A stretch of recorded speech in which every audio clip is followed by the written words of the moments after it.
Hello and Assalamu alaikum everyone. This is me Fatima Technology Wali and I am a lead facilitator in Ryan's Lower Campus.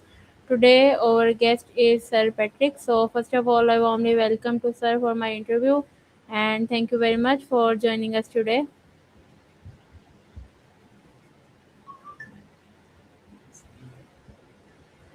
So Sir, please give me an introduction. Hi, there we go. Hi, my name is Patrick McGuire, and what got me. I'm not sure your age, but I'm guessing that you're in your early 20s or late teens. And when I was about your age, I went through one of the most challenging periods of my life. I was a high achiever. I was doing well in school. I was playing sports, and I was doing really well at them. And I was on the wrestling team, and it was my senior year of high school. And the first day of school, I found my brother after he had passed away. And it hit me so hard because he was my older brother and I had grown up with him. And at that time, I didn't have the resources to really handle it. So I just pushed my emotions down deep. And that same year, I won a state championship in wrestling. And so what I did is I turned that dark season into one of my best seasons. And after that, I ended up wrestling in college as well. But by my third year of college, those emotions started bubbling up inside of me, and I dropped out of school. And I felt a lot of shame and guilt around that because I felt like I was letting people down that cared about me and wanted to see my own success. But the fact is I had some growing to do. I had to learn how to process those emotions of my dark time. And because I hadn't really fully processed them, they caught up to me. So I became passionate about, I said, one day I'm going to get older and I'm going to help people through their dark seasons so they can turn them into their best seasons. Because it doesn't matter who you are, eventually we all face challenges that rock us to our core. It doesn't matter if you're just starting out or a leader or at the end of your life. We all face those times, and eventually those things can take us off our path and keep us from serving our higher purpose. Okay, great introduction. In your introduction, I think so that motivation and inspiration are very important in your life. I think so. Yes, very much so. Yes. Okay. So my next question is that who is your inspiration? Who is my inspiration? Yes. You know, there, that's a great question. So I think we can get inspired from people who are in front of us and doing what we want to be able to do. Um, John Maxwell, I'm a leadership coach, John Maxwell leadership coach, and he inspires me because he's given me a path forward. Um, it's both wonderful and painful all at the same time. It's wonderful because every day I'm better than I was yesterday, but it's painful because I also see some of the mistakes I've made in my past. And so it gives us a path forward for growing, but painful because we have to look in the mirror to see who we are. And honestly, I think that that's one of the biggest mistakes that leaders and individuals make today is they are unwilling to look at themselves realistically and say, I'm not perfect and be okay with that. But until you look at yourself and understand all your good points and your bad points, you have a hard time of growing from there. So once we're able to acknowledge the places where we need to grow, then we can start to grow. Okay. Nice. So my next question is that how you face your difficult challenges in your life because if someone has faced different challenges in our life and they won't be demotivated and they give up, and how you motivate yourself in your challenges. Yeah, that's a great question. So one of the things is we are more likely to act ourselves into feeling than to feel ourselves into acting. So with that being said, sometimes we have to do it anyway even when we don't feel like it. But then once we start doing it, it actually gives us more momentum. And then the other point about that is to set a timer and limit the amount of time that you spend thinking about the negative aspects, whatever dark challenges that you're going through. It's not that you can't think about them again, it's just that you limit the time. Sometimes maybe just set a timer for 10 minutes, and I'm going to give this 10 minutes time to think about the challenges I'm going to go through. But then after that 10 minutes is up, balance it out with positive thoughts. Maybe it's listening to positive, inspirational people that help motivate you and bring new ideas to what's forward. But the idea is to not keep thinking about the negative things all at once. Just do it in little bit of chunks. And then the final point about that is to eat a healthy diet and get exercise. Exercise and a healthy diet are one of the best ways to regulate your emotions and your nervous system, no matter if you're going through one of the darkest seasons of your life or even one of the best seasons of your life. Even the fact that we can sabotage good times, some of the best seasons of our life, by not taking care of our health and vitality. Okay, you are too much right. In your, if you want to say that we can do exercise, but I think so. If we do exercise, but our mental health is not being good, because already is very much more things are going on your mind, and we cannot concentrate our work, and we cannot do our best. So I think so. Firstly, we will refresh our mind and all about. I think so. What do you think about Yes, this? I think so. You're right. Exactly. That to me is part of that positive influence that we're putting on our life. So the negative things drag us down, but then the healthy diet, healthy exercise gives us a little bit of a break from work, from challenging times, so that we can come back with a fresh mind. Yes, we eat healthy food and refresh our mind. We can go other places for refreshment, and it's also be better. But I think so that our environment play a very vital role in our life, because it is very important for our mental health. So I think so. Firstly, our environment is must be strong and must be comfort zone. Exactly. So when we take care of our physiology, the way our body is, we also build self-discipline in the process. And when we build self-discipline, that builds self-confidence. So our identity of ourselves grows because, oh, love is both an action and a verb. So when we take care of ourselves, we're showing ourselves self-love. So, healthy thoughts, finding wise mentors, exercise, and a healthy diet, well, those are acts of love to ourselves, and that helps us grow our confidence. And when our energy is better and our self confidence is better, then our relationships become stronger. It's sometimes, when your energy is low, it probably feels difficult to interact with other people. But when my energy is good and my self confidence is high, I'm more likely to engage in conversations with other people.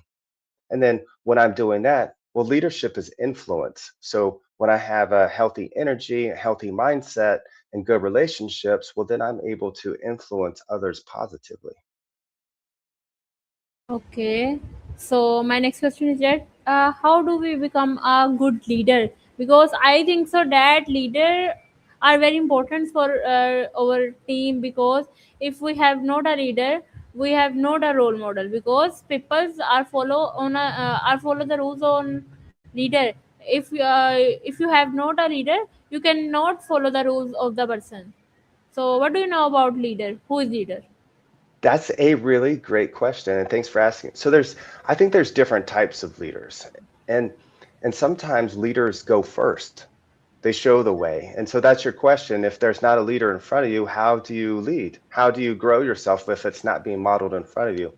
And so sometimes you have to go first. You have to be the one who shows the way. And that can be lonely and that can be scary because nobody's done it for you. And so what we call that first level of going first and showing the way is production. You're lighting a path forward for others to follow. And well, then the next level of leadership is reproduction. And so you're you're holding space for others to grow. You're showing the path forward for how you got there. And that's kind of what I'm doing. I went first in terms of my own life. I maybe these resources were available to me, but I was able to turn some of my dark seasons into some of my best seasons without necessarily having a guide in front of me. But now I know, I remember thinking at my time of my life, I wish I had somebody in front of me mentoring and showing me how to navigate these difficult times. And I decided that I was going to be that for somebody else someday. So now I'm in the phase of my life where I'm holding space for others to grow into their best version. And that's what how you can grow as a leader is there's books, and it's not just one book. Find lots of leaders who give you different perspectives on how they navigated their life. And then you find your purpose and you follow it and you light the path for yourself and others. Okay, great. I think so. You have much more knowledge about leaders. One day, if you want to become a leader, how much work did you give? It's an ongoing process. So, there was two questions that somebody asked me at one point in my life that really changed how I look about leadership. The first one was, I was kind of a competitive person. And so the first question somebody asked me was, Patrick, what if you stopped trying to be the best in the world and started trying to be the best for the world? See, when you add value to people, you're already starting to lead. So leadership starts with self leadership. So growing yourself, learning how to lead yourself well. But then the next question is not how long it will take, but how good can I get? And when you ask yourself, how good can I get? You realize the journey to becoming a great leader never ends. You're always learning, you're always growing.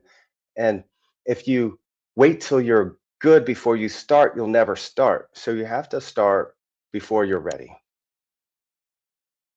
And one of the best people to start leading is yourself, but it's also one of the hardest people to lead.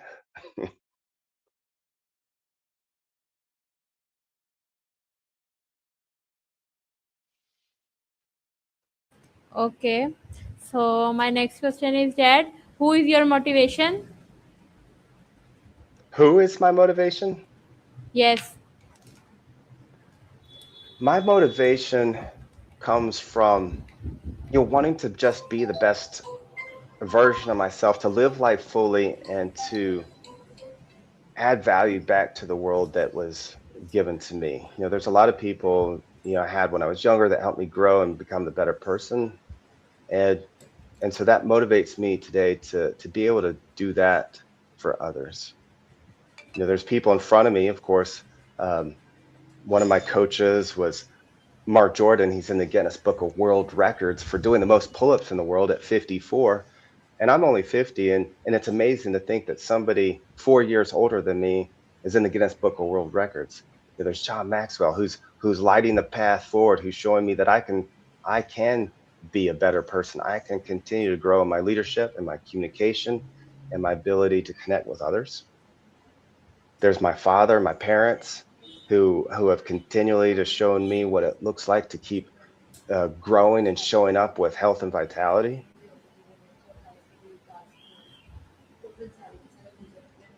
But I would say that Okay. those are my main motivators. Great.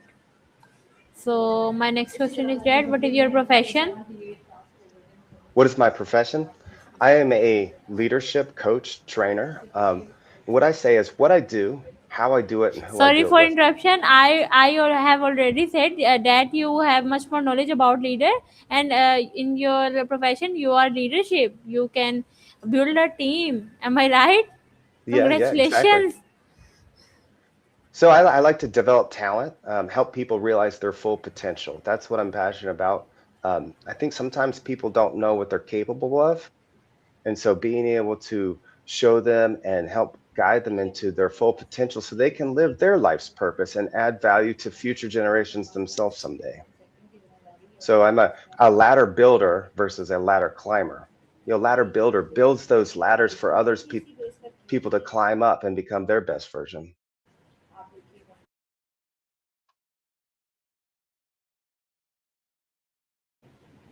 Okay. So my next question is that how do we start a business? Which things that would be preferred that we start a business? What would you say about this? Well, first of all, is be a person of value who values people and adds value to them. You know, continue to gain experience, be authentic, and then start before you're ready. You know, it's usually never great the first time, but in the process of starting, you get better. Similar to riding a bike. You know, you if you waited till you can balance on a bike before you started, you would never really start. And then after that, find what lights you up, what gives you purpose and energy in life, and then find out in the world how you can add that value to other people. I think sometimes, you know, we pursue things that aren't in line with our own values that really give us purpose and meaning, and then we're stuck in a business that doesn't really align with who we are. And then you find the success later in life. When I say success, um, the hallmarks of success, the world's definition of success. And so, what I mean is that I've seen a lot of people who have all the hallmarks of success, but are still unhappy inside. So, you know, finding a business that really aligns with who you are and gives you happiness is where it's at. Because otherwise, you follow a goal that really didn't really bring you joy. And isn't that what life's about? Is to find our purpose and fulfillment in life versus just making a lot of money. Yes, we have a lot of money, so we can do our startup and our business. Am I right? Well, of course, that's the way the world works. Is we do we do need money to survive and get things done, but that has to be aligned with the purpose that you add to the world. You know, if I tried to make a lot of money with something that didn't align with who I am as a person, I might have a lot of money but still be unhappy. And so, if you're starting a business, I think it really needs to begin with the value that you add to the world that aligns with your gifts as a person. Okay, great. So my next question is that how do we become a web developer? Because I have much more interest in web developing and websites, and I have used many tools like Lovable, Figma, and other tools. And which tools you prefer that I would be make a website and I would be use these tools? Tell me some names. Yeah, you know, it's interesting you ask that question. There are so many tools today that can generate websites very quickly and rapidly, right? You know, whether it's Lovable or some of the other AI tools that are popular online. And, you know, the question I have to ask is, you know, is that technology going to sustain for a long time? You know, how long before technology replaces that role where it's okay, the world doesn't need people to do web development anymore because AI can just do it. Now anybody can ask for it. And so I would say to continue to grow yourself. And yeah, the tools are available today, and maybe this is just a temporary role, but continue to find the value that's unique to you. You know, what is it that's unique to you that you add to the world, that differentiates yourself from other people? Because there are a lot of web developers in the world, and that's wonderful. But what is your special sauce with the web development? How do you want to use that skill to add value to people? Um, but yeah, I use a lot of tools like ChatGPT or Claude or you know some of the popular ones, and I get good results from them. Okay, great. So my next question is that what do you know about Lovable? You know, I've never used Lovable. You have no used Lovable. No. Which tool would you be use? Um, well, the ones I just mentioned, you know, like ChatGPT and Claude. Um, you know, the thing is a lot of these apps, these models, they're just different models, and what we do is people put different user interfaces over the top of them. So whether you want to, whichever one you use, whichever one you use, it probably doesn't matter a tremendous amount. Okay. So my next question is that how many countries do you have visit? How many countries have I visited? Oh, Yes. wow. Off the top of my head, probably 10 to 15 countries that I've actually traveled to. Yes. How? Tell me names. Well, I've been to China, Mexico, Argentina, um, Germany, France, England. Where else? The Bahamas, um, Belgium, Spain. I already said Spain, Sweden, and that's about it. That's about it. Okay, that's are amazing countries like Spain, Belgium, and other. And how many time you spent in other countries, and what thing would you like most? Because I want to this chat. If someone go other country, he would like over. He would like all the things the other countries because things are much more difficult and different from one country to other country. And which thing would you like most? That's a great question. I love traveling to other countries. I'm a little bit of a homebody, so I do like just being at home and around my community. But I do think it's important to travel, get out of your home time, and see how other people are living. I love different cultures because I get experienced to different types of food, different ways of interacting. There's a lot of countries that where the family connection is bigger and stronger than it is in the United States. Um, you know, um, it's not that people in the United States don't love their families, but we're a little spread out. And sometimes when I go to other countries, I see, big gatherings of families at the park and such like that. So the different types of clothing that people wear, different customs. I love learning about people, and that it helps me have a bigger perspective on how different versions of success that different societies have. But I think at the end of the day, we most of us probably value a lot of the same things. Family, access to health care, clean air, clean water, um, opportunities to pursue um, purpose and joy and friendship. Those are the things that I think everybody in the world probably values. And I think that the one thing that, John Maxwell taught me is that,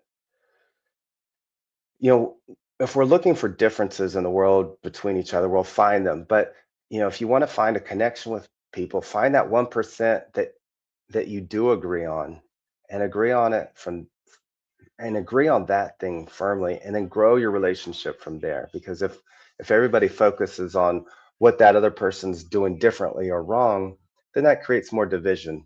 And so really finding those places where we add value to each other and we can agree on what a wonderful happy life looks like.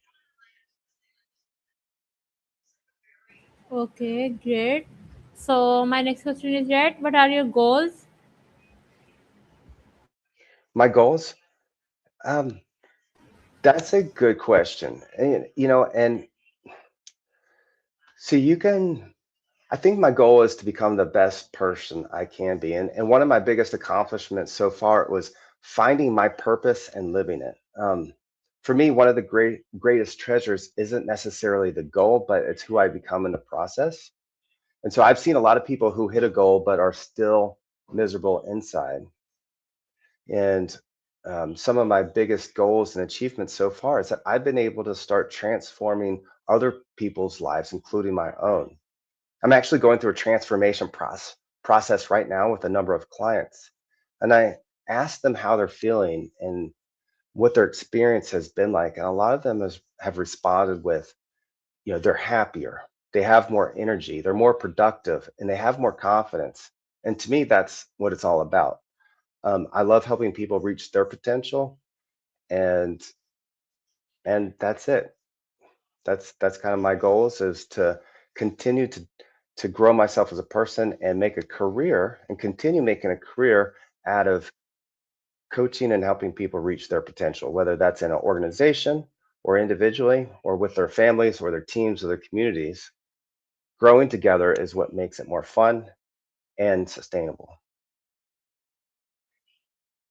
Okay, great. So my next question is that which thing do you would prefer that it is very important for your life? What do I think that's important to my life? Yes. What Um, thing? one thing or what things? Only one thing and what thing? Okay, if there's one thing, it's it's to continue to grow myself into my fullest potential as a human being, so that I can continue adding value to others, because we can only grow others to our level of growth.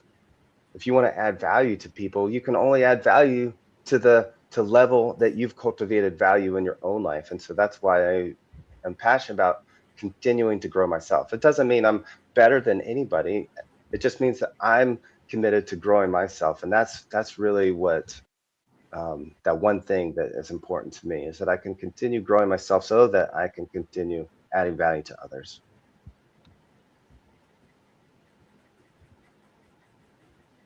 Okay, great. So my next question is that what advice would you give to my audience? Yeah. I would say to continue growing yourself, right? I think that's my theme, is find your purpose, right? What gives you value as a person?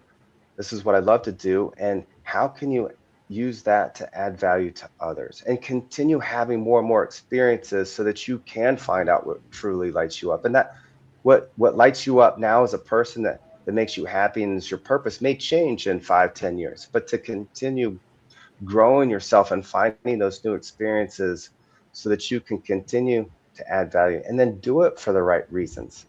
Because if you're chasing external validation, the spotlight outside, instead of the fire inside your heart, you'll never truly be happy, because you're trying to please everybody else.